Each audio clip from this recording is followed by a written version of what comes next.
नमस्कार दोस्तों, मैं हूं आशीष और आपका स्वागत करता हूं लर्न वेल चैनल पे। तो दोस्तों अभी मेरे पास में है एक नॉर्मल इनवॉइस, या इसको आप ई इनवॉइस भी बोल सकते हैं। तो ई इनवॉइस का यहाँ पे क्यूआर कोड, उसका ARN, एक्नॉलेजमेंट नंबर, उसका डेट, इस तरीके से एक इनवॉइस निकलती है टैली से।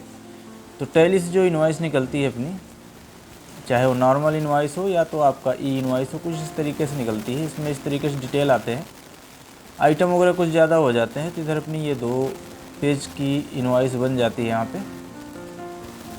तो कुछ ये फॉर्मेट रहता है। इसमें अभी लोगो मैंने इनेबल किया हुआ है, इसलिए आपको यहाँ पे लोगो भी दिख रहा है। तो ये भी फॉर्मेट काफ़ी अच्छा रहता है। और मैं कुछ और भी आपको फॉर्मेट अभी दिखाने वाला हूँ, तो आप बताएंगे इसमें कौन सा फॉर्मेट सही है। और दूसरा फॉर्मेट ये अपना एक आ गया। एक तो अपना ये वाला फॉर्मेट है नॉर्मल फॉर्मेट, जो अपना टैली से निकल जाता है। दूसरा फॉर्मेट ये वाला आ गया। अब इसमें अंतर क्या है आप देखेंगे तो यहाँ पे अपना ई इनवॉइस का डिटेल आ गया। सबसे ऊपर में तो आपका लोगो और कंपनी का नाम इस तरीके से आ गया, एक लेटर हेड टाइप का, जैसा अपन लेटर हेड बनाते हैं उस तरीके का एक ऊपर में डिटेल आ गया। उसके बाद बीच में अपना टैक्स इनवॉइस लिखा हुआ है, थोड़ा बोल्ड में, बड़े में। उसके बाद फिर अपना ई इनवॉइस का सेक्शन आ गया। ई इनवॉइस में आपका IRN, एक्नॉलेजमेंट डेट, और उसका ई इनवॉइस का लोगो, QR कोड। इसके साइड में ही बैंक का QR कोड और बैंक का डिटेल भी आ रहा है। अपने दोनों QR कोड यहीं आ गए, ई इनवॉइस वाला और बैंक वाला भी। तो बैंक वाले में क्या है, अपना कोई भी स्कैन करके यहीं से आपको पेमेंट कर सकता है। यहाँ पे साइड में ही आपको बैंक डिटेल भी शो होते रहेगा। फिर आप यहाँ पे देखेंगे कि इधर अपना ये वाले सेक्शन में इनवॉइस नंबर वगैरह का सेक्शन आ गया। अपना इनवॉइस नंबर, उसका डेट, इधर reference number, delivery note date, ये सारी चीज़ें। और भी अपने सेकेंड लाइन है उसी से रिलेटेड, थर्ड लाइन है अपना जो भी उसी से रिलेटेड। अब इसमें ये सारी लाइंस कहाँ पे आती हैं, इस तरफ आती हैं। तो आप राइट हैंड साइड में देखेंगे इनवॉइस नंबर, उसका डेट, डिलीवरी नोट, इस तरीके से आता है राइट साइड में। और यहाँ पे क्या हो गया है, अपना हॉरिजेंटल में आ रहा है, इस तरीके से पूरा लंबा लंबा आ रहा है। इनवॉइस नंबर ये सभी एक लाइन में हो गया, फिर उसी का और डिटेल दूसरी लाइन में, फिर और डिटेल तीसरी लाइन में आ गया। अब जैसे कंसाइनी और बायर डिटेल है इसके बाद में। अब इसमें क्या हो रहा था, अपना कंसाइनी बायर डिटेल इस तरफ से आ रहा था लेफ़्ट साइड में। अब क्या हो रहा है कि यहीं पे आ गया अपना, एक ही लाइन में दोनों चीज़ें आ रही है। आपका कंसाइनी डिटेल आ गया और बायर डिटेल आ गया। अब इसके नीचे में फिर अपना आइटम का डिटेल आ जाता है। आइटम डिटेल में आपका कुछ इस तरीके से है, और ये नॉर्मल वाले में अपना कुछ इस तरीके से आइटम का डिटेल दिखता है। तो इतना ये नॉर्मल वाले को उतना कैची नहीं दिख रहा है, लेकिन यहाँ पे अगर आप देखेंगे तो ये थोड़ा सा अच्छा दिख रहा है। और इसमें एक अल्टरनेट लाइन जो अपनी डली हुई है, इसमें हाईलाइट भी हो रही है आपका एक एक अल्टरनेट लाइन जो है। और इधर जो अपना इसका हेडिंग है वो भी थोड़ा सा अच्छा दिख रहा है। और थोड़ा सा नीचे चलते हैं। अब जितने आइटम्स का इसमें एक ही इनवॉइस बन के निकल रही है, एग्जैक्ट उतने ही आइटम का यहाँ पे 2 पेज बन रहा है। ठीक है, इधर 2 पेज बन रहा है, और यहाँ पे इतने ही आइटम का एक ही पेज में काम हो जा रहा है। और यहाँ पे देख सकते हैं आप कुछ इस तरीके से अपना आइटम डिटेल, बाकी सारा कुछ सब सेम ही रहता है। और एक चेंजेस है यहाँ पे लास्ट में आप देखेंगे, जो अपना जहाँ पे साइन वगैरह करना रहता है। तो अब इसमें जो साइन वाला रहता है सेक्शन, कुछ इस तरीके से आता है। इसमें लाइंस वगैरह बनी रहती हैं, अलग टाइप का थोड़ा एक बॉक्स यहाँ पे नज़र आता है। स्पेसियस नहीं लगता यहाँ पे ये बॉक्स की वजह से।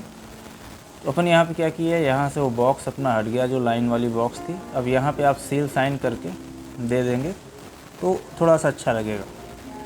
तो ये तो हो गया दोस्तों अपना ई इनवॉइस का। और सेम अगर आपको ई इनवॉइस आपकी अगर नहीं रहती, आपकी मान लीजिए नॉर्मल इनवॉइस रहती है, तो वो अपने को कैसा दिखेगा। अब यहाँ पे बैंक डिटेल वगैरह सब साइड में इधर इस तरीके से आ गए। अब अगर अपनी नॉर्मल इनवॉइस रहती है तो कुछ इस तरीके से दिखेगी।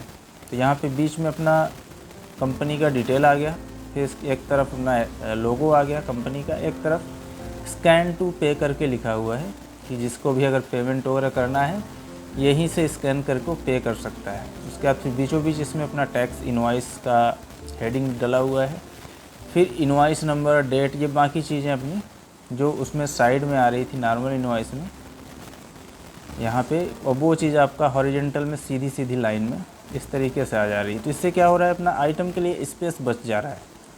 तो यहाँ पे इनवॉइस डिटेल, बाकी सारी चीज़ें इस तरीके से आ गई। कंसाइनी बायर डिटेल इस तरीके से आ गया। अब इसमें ई इनवॉइस नहीं है तो अपना इनवॉइस नहीं आया, उसकी जगह में सिर्फ ये स्कैन टू पे ऊपर में हमने ले लिया। यहीं से जिसको भी प्रिंट मिलेगा यहीं सीधा पे करके अपना स्कैन करके पे कर देगा। और इसमें भी आपका सारा डिटेल सब कुछ नीचे वाला सब सारा कुछ सेम रहेगा वैसे ही। अब अगर तीनों इनवॉइस की बात करें एक एक करके, तो यहाँ ये अपनी सबसे पहले आपको अभी जो दिख रही है नॉर्मल इनवॉइस हो गई अपनी, ये अपनी ई इनवॉइस हो गई। ठीक है, इस तरीके से इसको और छोटा करता हूँ जैसे, तो ये अपनी नॉर्मल इनवॉइस इस तरीके से दिख रही है। फिर अपनी ये ई इनवॉइस हो गई, और ये अपनी टैली वाली जो दिखती थी, तो टैली वाली इस तरीके से दिखती है।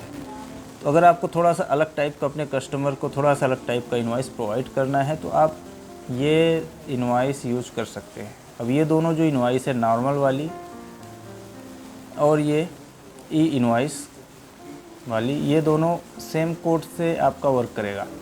अगर आपको किसी को ई इनवॉइस प्रिंट करके देना है तो भी आप सेम कोड से ही प्रिंट कर सकते हैं, और आपको नॉर्मल इनवॉइस किसी को देना है तो भी वही सेम कोड ही वर्क करेगा। इसमें अलग से आपको कोड डालने की ज़रूरत नहीं पड़ती है। तो मैं आपको कोड दिखाता हूँ।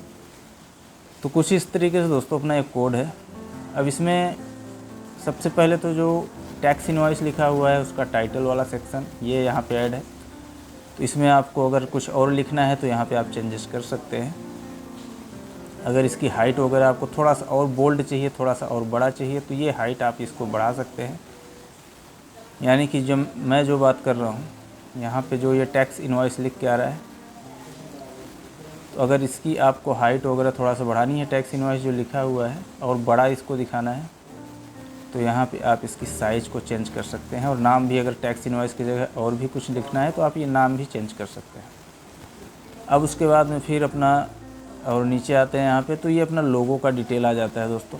तो ये मैंने लोगो जो लिया हुआ है ऐसे लोगो पद से ही लिया हुआ है, मतलब ये कंपनी में जो आप लोगो इनेबल करेंगे उसी से ये लिया हुआ है। तो कंपनी में आपको लोगो कैसे इनेबल करना है, लोगो इनेबल करने के लिए आपको यहाँ इधर प्रिंट में जाना है। यहाँ पे आप कॉन्फ़िगरेशन में चले जाएंगे। कॉन्फ़िगरेशन में जाने के बाद में यहाँ पे कंपनी डिटेल करके आता है। कंपनी डिटेल में इंक्लूड कंपनी लोगो करके ऑप्शन मिलेगा, इसको आपको यस कर देना है। यस करने के बाद में आपको इमेज का पथ डालना है, और लोगो का जो इमेज होना चाहिए वो आपका जितना लंबाई है उतना ही चौड़ाई भी रखेंगे, और वो जेपीजी फॉर्मेट में रखना है आपको लोगो का इमेज। जैसे मैंने यहाँ पे जो लोगो का इमेज रखा है कुछ इस तरीके से मान सकते हैं आप। यहाँ पे जैसे ये सब इमेजेस दिख रहे हैं, इनकी लंबाई चौड़ाई दोनों बराबर ही रहती है, जितना चौड़ाई है उतना लंबाई भी रहती है। अभी जितने भी इधर आप लोगो देख रहे हैं सब वैसे ही रहता है, तो अपने को भी लंबाई चौड़ाई सेम ही रखना है,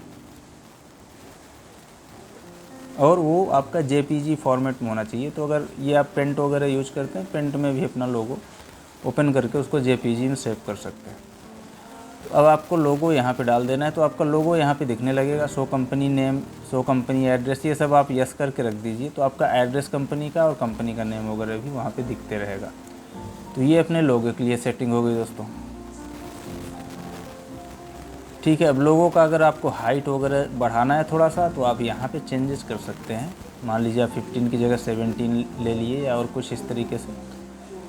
उसके बाद फिर आगे बढ़ते हैं। यहाँ पे अपना नेक्स्ट ऑप्शन है अपना कंपनी का डिटेल का। इधर जो हमने ये कंपनी डिटेल जो इधर डाला हुआ है लोगों के बाद में, तो ये अपना कंपनी डिटेल का पार्ट अपना ये हो गया है, कंपनी डिटेल वाला पार्ट है। तो इसका भी आप हाइट विड्थ वगैरह यहाँ से चेंज कर सकते हैं। आपको और थोड़ा बड़ा दिखाना है, जैसे कंपनी का नेम वगैरह बड़ा दिखाना है, एड्रेस वगैरह बड़ा दिखाना है, तो इसकी जो स्टाइल दी हुई है तो यहाँ से आप इसको बड़ा छोटा अपने हिसाब से इसको चेंज करके कर सकते। ठीक है, अब उसके बाद में फिर जो हमने यहाँ पे ये बाकी डिटेल्स लिए हुए, इधर टैक्स इनवॉइस के बाद में ई इनवॉइस का डिटेल हो गया, बैंक का डिटेल हो गया। अब बैंक का डिटेल यहाँ पे आपका आए, उसके लिए भी आपको बैंक इनेबल करना है प्रिंट से पहले। तो प्रिंट में बैंक कैसे इनेबल करना है वो भी मैं आपको इधर बताता हूँ। तो ये आपको लोगो और बैंक इनेबल करेंगे तभी आपकी इनवॉइस अच्छा दिखेगी। तो जैसे अगर मुझे इसको प्रिंट करना है ये वाले को, तो मैं इधर कॉन्फ़िगर में चले जाऊँगा। कॉन्फ़िगर में जाने के बाद मैं इधर नीचे आ जाऊँगा थोड़ा, तो यहाँ पे कंपनी डिटेल वाला जो सेक्शन रहता है जहाँ पे आपका लोगो वगैरह भी दिख रहा है, उसी के नीचे अपने को बैंक भी दिखेगा। तो अपने को शो बैंक डिटेल को यस करके रख देना है, और जो भी अपने को बैंक नेम का डिटेल वहाँ पे शो कराना है उसका डिटेल आपको यहाँ पे बैंक का नेम सेलेक्ट करके रखना है। तो यहाँ पे क्या होगा, लोगो के साथ साथ में आपका बैंक डिटेल भी दिखेगा। अगर ये बैंक डिटेल नहीं दिखेगा तो लोगो अपना इधर कहीं पे दिखेगा, थोड़ा सा अजीब टाइप की इनवॉइस आपकी नज़र आएगी। तो आप बैंक डिटेल ज़रूर यस करके रखिए, अपने को इनवॉइस अच्छी दिखेगी और पेमेंट भी आपका फटाक से लोग कर सकेंगे। और उसके बाद फिर ये अपना बाकी इनवॉइस डिटेल, उसका डेट, ये सारे सेक्शन यहाँ पे नीचे में दिए हुए हैं। तो यहाँ ये पेज ब्रेक के बाद में मैंने डाल दिया है। तो पेज ब्रेक से क्या होगा कि अपना अगर ये 2 पेज की इनवॉइस रहेगी तो दोनों पेज में आपका ये डिटेल दिखेगा पेज ब्रेक करने से। तो इसलिए इसको पेज ब्रेक के बाद में डालना ज़रूरी था। तो ये 2 चीज़ें मैंने पेज ब्रेक के बाद में डाला। तो यहाँ पे आपका इनवॉइस का डिटेल हो गया, ये वाला अपना इनवॉइस नंबर और कंसाइनी डिटेल। तो आपका पेज चेंज होता है तो वहाँ भी दिखेगा। और यहाँ भी आपको अगर कोई चेंजेस वगैरह करना है तो जो स्पेस वगैरह आपको घटाना बढ़ाना है तो यहाँ पे जो भी ये चीज़ें दी हुई हैं वो आप चेंज कर सकते हैं अपने हिसाब से, अपने स्पेस के हिसाब से। अब इसमें जो आपका बैंक का लोगो दिख रहा है, थोड़ा सा और नीचे आएंगे इसी कोड में, तो इधर ये जो बैंक का लोगो दिख रहा है इसमें अभी मेरा डिटेल डला हुआ है। आपको टैली में ये TDL लोड करने से पहले ये डिटेल ज़रूर चेंज कर लेना है।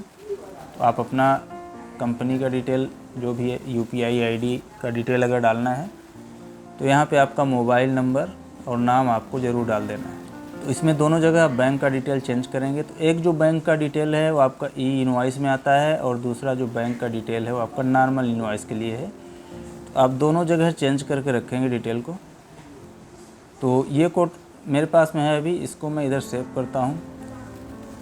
सेव करने के बाद में ये कोड जो है अपना कस्टमाइज्ड इनवॉइस के नाम से इधर यहाँ पे ये सेव हो गया। अब ये नोटपैड फाइल ही रहती है, आप किसी नोटपैड में ओपन करके इसमें जो भी चेंजेस मैंने बताया अगर आपको चाहिए तो आप चेंजेस कर सकते हैं उसको। तो इसमें ये सारे चेंजेस आप कर सकते हैं, ओपन कोड है ये। अब उसके बाद अपने को इसको TDL को टैली में लोड करना है। तो अपन टैली में चलते हैं। अभी अगर मैं इसमें नॉर्मल इनवॉइस आपको दिखाऊँ इधर प्रिंट करके, तो प्रीव्यू करते हैं तो यहाँ कुछ इस तरीके से आ रही है अपनी इनवॉइस, ठीक है। तो अपने इसमें लोगो वगैरह भी इनेबल करके रखा हुआ है, तो इस तरीके से अपनी इनवॉइस यहाँ पे दिख रही है। अब इसमें चलते हैं टैली TDL लोड करते हैं। हेल्प में चलेंगे TDL एंड एड ऑन में मैनेज लोकल TDL, और यहाँ पे मेरे डेस्कटॉप में है select from drive desktop customised invoice करके है, इसको मैंने सेलेक्ट कर लिया, यहाँ पे लोडेड करके आ गया। अब अगर मैं इसी इनवॉइस को प्रिंट करता हूँ यहाँ पे, ठीक है, तो अब अपनी ये इस तरीके से इनवॉइस यहाँ पे आ रही है।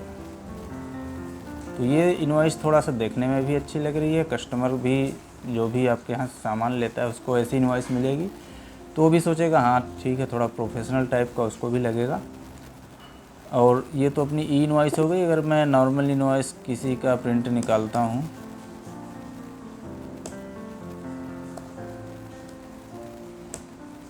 तो अपनी नॉर्मल इनवॉइस दोस्तों कुछ इस तरीके से आ जाएगी। तो ये अपनी नॉर्मल इनवॉइस हो गई, वो अपनी इनवॉइस अगर आप निकालते हैं, इनवॉइस है आपका QR इनवॉइस का है उसमें, तो आपका इनवॉइस वाला उस तरीके से निकलेगा, ये अपनी नॉर्मल इनवॉइस भी इस तरीके से निकल जाती है। तो ये कोड आप ज़रूर डाउनलोड करिए, काफ़ी बढ़िया चीज़ है। और भी इसमें अगर कुछ कस्टमाइज़ कर सकते हैं तो आप कमेंट करके ज़रूर बताइए। और वीडियो अच्छी लगी प्लीज़ लाइक कर दीजिए, शेयर कर दीजिए, और चैनल पे नए हैं सब्सक्राइब ज़रूर करके रखिए। तो मिलते हैं दोस्तों नेक्स्ट वीडियो में। Thank you.